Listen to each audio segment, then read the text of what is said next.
Congress LP సమావేశం ఇవాళ సాయంత్రం హైదరాబాద్ లోని ఓ ప్రైవేట్ హోటల్లో జరగనుంది. సమావేశానికి సీఎం రేవంత్ రెడ్డి అధ్యక్షత వహిస్తారు. ఎమ్మెల్యేలు, ఎమ్మెల్సీలు, ఎంపీలు పాల్గొంటారు. కాంగ్రెస్ రాజ్యసభ అభ్యర్థి అభిషేక్ సింఘ్వీని సీఎల్పీ సమావేశంలో పాల్గొన్న ప్రజాప్రతినిధులకు పరిచయం చేస్తారు. అదేవిధంగా ప్రభుత్వ నిర్ణయాలు, భవిష్యత్ కార్యాచరణపై చర్చించే అవకాశం ఉంది. పోలవరం దసరా దహనం ఘటనలో బాధ్యులపై కఠిన చర్యలకు వెనుకాడబోమని మంత్రి కందుల దుర్గేష్ హెచ్చరించారు.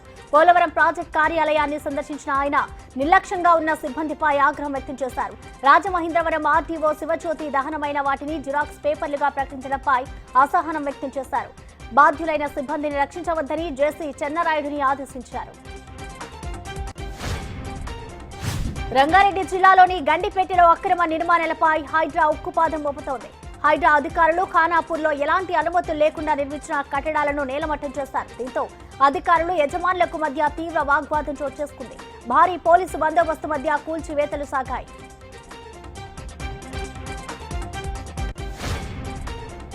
వైసీపీ ఎమ్మెల్సీ దువ్వాడ శ్రీనివాస్, ఆయన సతీమణి వాణి వ్యవహారంలో కీలక పరిణామం చోటు చేసుకుంది. తన భర్తతో కలిసి ఒకే ఇంట్లో ఉండేందుకు తాను సిద్ధమని వాణి వెల్లడించారు. శ్రీను ఇష్టం వచ్చినట్లు తన జీవితాన్ని లీడ్ చేసుకోవచ్చని, కానీ పిల్లల జీవితం కోసం కలిసి ఉండాలని కోరుకుంటున్నట్టు తెలిపారు. ఆయన ఆస్తి తనకు గాని, తన బిడ్డలకు గాని అవసరం లేదన్నారు.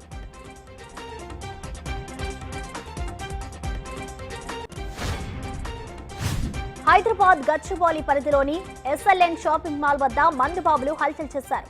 నిన్న అర్ధరాత్రి 1 గంట దాటాక పబ్బులో మద్యం తాగిన యువకులు వీరంగం సృష్టించారు. మద్యం మత్తులో అమ్మాయిని వేధించారంటూ ఇరు వర్గాల యువకులు పరస్పరంతో తోపులాడుకున్నారు. కొందరు తనతో అసభ్యంగా ప్రవర్తించారని ఓ యువతి పోలీసులకు ఫిర్యాదు చేసింది. జార్ఖండ్ రాజకీయం రసవత్తరంగా మారుతోంది. మాజీ సీఎం, ప్రస్తుత సీఎం బంధువు చంపాయ్ సోరెన్ బీజేపీలో చేరతారంటూ ప్రచారం జోరందుకుంది. ఢిల్లీలో బీజేపీ అగ్రనేతలతో సమావేశమై కాషాయ తీర్థం పుచ్చుకుంటారని, ఆయనతో పాటు కొందరు అధికార పార్టీ, జేఎంఎం ఎమ్మెల్యేలు కూడా చేరుతారని తెలుస్తోంది. తాను ఎక్కడ ఉన్నానో అక్కడే ఉంటానని శనివారం చంపాయ్ సోరెన్ చెప్పిన కొన్ని గంటల్లోనే ఢిల్లీ వెళ్లడం ప్రాధాన్యత సంతరించుకుంది. కోల్కతాలో జూనియర్ మెడికోపై అత్యాచార ఘటనపై దేశవ్యాప్త నిరసనల సమయంలో కేంద్ర హోంశాఖ కీలక నిర్ణయం తీసుకుంది. రాష్ట్రాల్లో శాంతి భద్రతల పరిస్థితులపై ప్రతి 2 గంటలకు ఒకసారి నివేదిక సమర్పించాలని ఆయా ప్రభుత్వాలకు కేంద్ర హోంశాఖ ఆదేశాలు జారీ చేసింది. వాటి ఆధారంగా పరిస్థితులను అంచనా వేసి తగిన చర్యలు తీసుకుంటామని పేర్కొంది.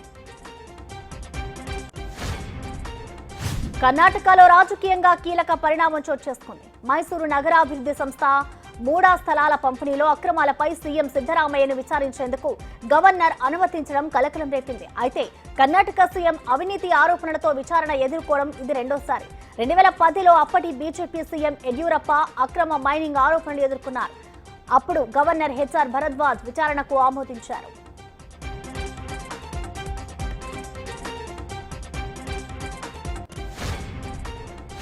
కమలా హారిస్ భయంకరంగా నవ్వుతుందని అమెరికా మాజీ అధ్యక్షుడు డొనాల్డ్ ట్రంప్ వ్యాఖ్యానించారు.